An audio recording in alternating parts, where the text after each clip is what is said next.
And our next segment is composed of three VIPs in the telecom industry. So we are joined by Enzo Viscito, Director of UCaaS Sales here at PortaOne, Nick Birtwistle, Managing Director at Boom, and Aleksandr Dolmatov, Product Owner at Dzinga APIfonica. So it is a great honor to introduce these three men who have offered so much to the telecom community in their long careers. So please join me in welcoming Enzo, Nick, and Aleksandr. You on the stage, guys. Lovely. Thank you, Alex, for that wonderful introduction. And good morning, good afternoon, good evening to all our guests here today from around the world. It's a pleasure to be here with you. If you looked at the agenda, you'll see that really this is all around our Telco Survival Guide. And PortaOne recently published this white paper, the Telco Survival Guide, which has seen a great amount of success. And I have to say, in all my years in telecoms, I've never seen so many downloads of a white paper. It's been absolutely phenomenal and a great success. And I'm going to put some thought-provoking questions here today to two of our special guests. If you haven't seen it, you can go to our website and download the Telco Survival Guide, and I encourage all of you to do that when you have time. But more importantly now, a warm welcome to Nick Birtwistle from Zoom and Aleksandr Dolmatov of Dzinga. Guys, thank you for joining us today. Great to see you here. I have a few questions to ask you. And the first question I'd like to first direct at you, Nick, before Aleksandr. And the first question is, how do you feel telcos can increase their margins in the future? And what value adds will drive this? Okay. Hi, Enzo. Hi, everybody. I think for me, there's two parts to this. I think firstly, this is about capitalising on the coming together, the merging, if you like, of the telco and the IT sectors. For so long, these have been two separate sectors, but as we all know, in the last 5 years, they've started to come together. And I think a great example now is just how prominent Microsoft Teams has become. Over 250 million users, but only a tiny proportion of them are actually using Teams for telephony. So there's a great opportunity for telcos now to actually cross-sell Microsoft Teams as the preeminent, really, collaboration tool. And at Boom, that's what we've done. We've tried to make it easier. We've integrated Microsoft Teams into our cloud telephony. We're providing a cost-effective option and a simple way of doing that. So that's the first area. I think the second area for me is there's this insatiable demand that people have now for big data analytics. And therefore, if you think about COVID and the new ways of working, the days of everybody being in the office at one point are probably gone now. So people need to think about how they can get a kind of a check, if you like, a finger on the pulse in terms of what's going on in their organisation. And at Boom, we put analytics at the heart of everything that we do. Think of it as the nucleus. It captures all that information. It doesn't matter whether it's Microsoft Teams or whatever it might be.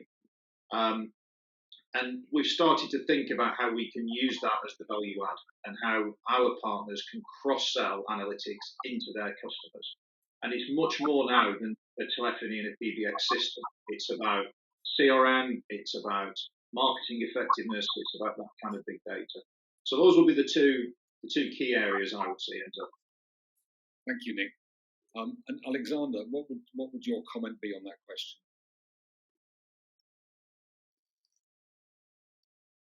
Can you? I think you might be on mute, Aleksandr. Can you? Yeah. I think you can hear me now. Hi everyone, I'm happy to be here today with you in this fancy space.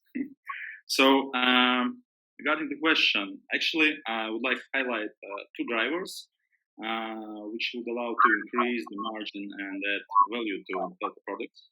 And so in general, they will be creating a new adjacent products on a base of existing ones.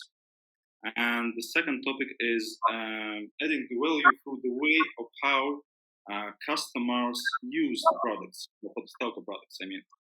So, and speaking about the adjacent products, telcos are processing huge volumes of data, and they are really good on it. And if we look on the same data, but under the different lens, we can see interesting opportunities there for new high-level margin products. And just an example, I would like to mention some really technologies that can help us to do that. And let's take a look on speech-to-text recognition. Okay, this technology can be used as a core of a product which is speech analytics, analyzing the conversations, dialogues of customers by keywords, other metrics, parameters, etc. And such a tool will save hundreds of hours of our imaginable supervisor spent on quality control, and this will increase the customer care level and of course, results of business in general. And let's take a look on end-to-end call analytics integrated with advertising platform and with specific advertising campaign, instantly showing the full picture of the advertising campaign efficiency, and this will help the customer to make valuable decision fast, to save money and earn money by making a decision about continue this campaign in particular or skip it, for example. And both mentioned examples, what I'm talking about, actually they're about business process automation, because our customers already do this job, but manually or with different tools, we can do this job for them and get paid. So, and actually, this drives me to the next topic, the way business process automation drives me to the next topic, the way how customers are using telco products. And if we took a look on nowadays on CRM systems, ERP systems, marketing automation systems, anything making systems, they are being united into ecosystems, and it becomes standard to use the favorite applications in a single interface. And it's actually, in my opinion, a nice opportunity to be integrating to these products that our customers already use and love.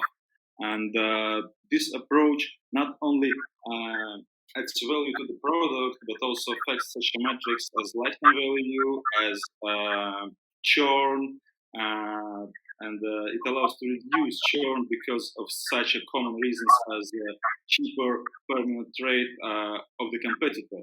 So, and just to sum up, what I'm trying to say is that upgrading our product portfolio with adjacent product and integrating them into the business ecosystems will allow us to increase our margins and justify the price increase to our customers. Okay, wonderful.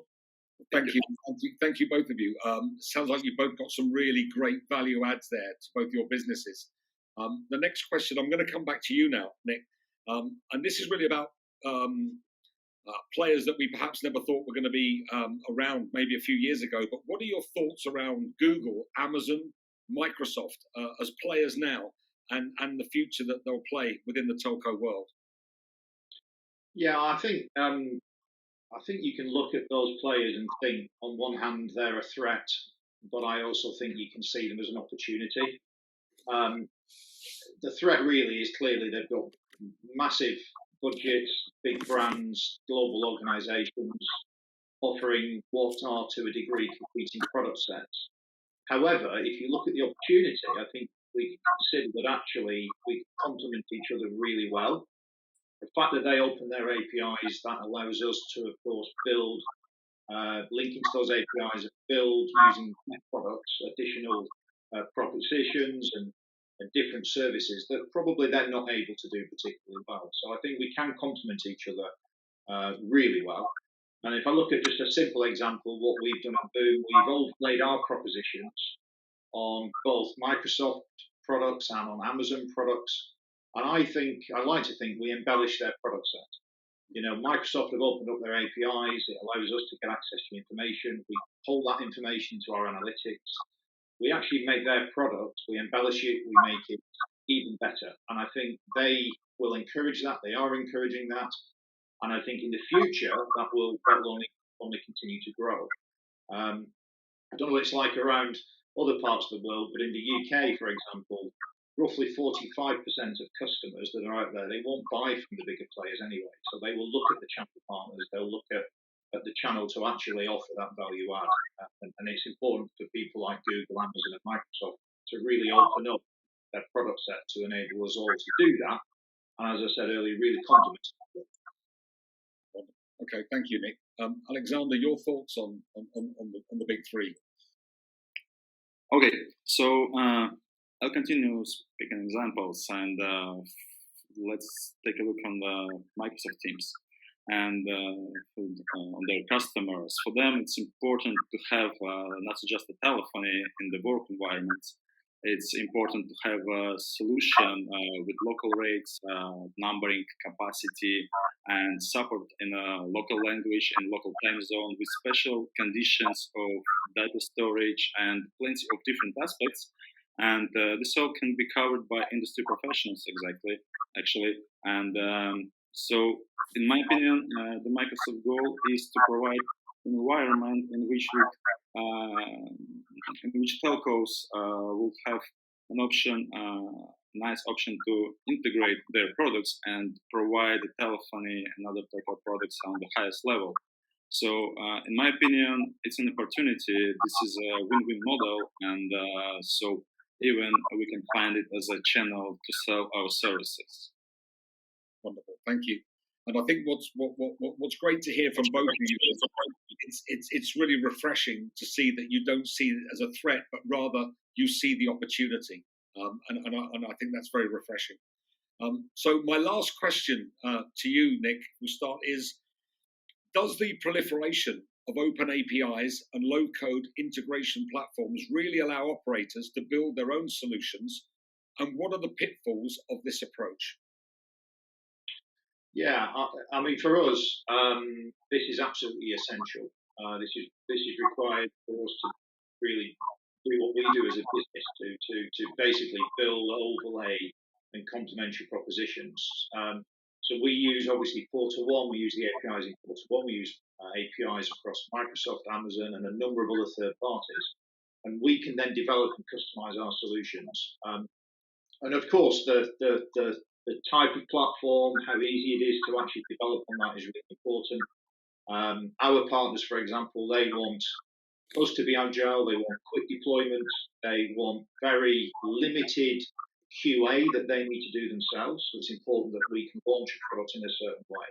And therefore, choice and flexibility in terms of how we can develop those products is hugely important.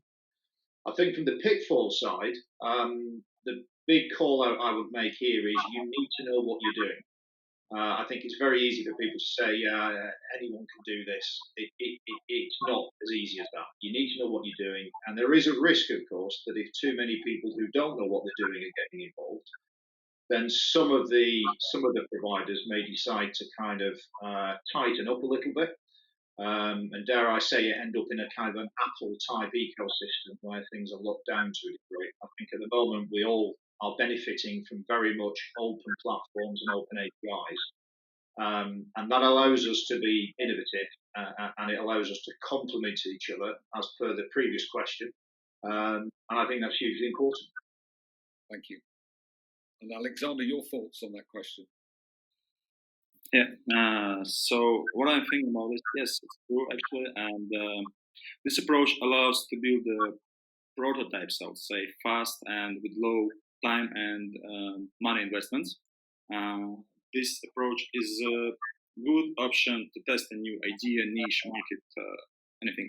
And the pitfalls of this approach is that the solutions built in this way usually are hard to maintain, scale, and support. And if you're thinking about something bigger, if you want to build some fail-safe, multifunctional platform, product, anything, then we would use self-build service, or we will go to the custom professionals. Thank you. Well, again, it's good to see that both your organizations are using that technology to create bespoke solutions for your customers, which again is very refreshing. Well, I'd like to thank you both for taking the time to come along here today and answering the questions so eloquently as well, and giving us both an insight into your organizations. I'd like to remind everybody that these questions did come from the PortaOne Telco Survival Guide. And if you haven't read it already, it's a fascinating piece of reading, extremely well written, and you can find it on the website. If anybody has any questions regarding this session or any of the comments that our two guest speakers have made, please feel free to ask them later on in the question and answer session, or contact us via the chat box. But thank you again, Nick, and thank you, Aleksandr. And I'll now hand you back to our host, Alex.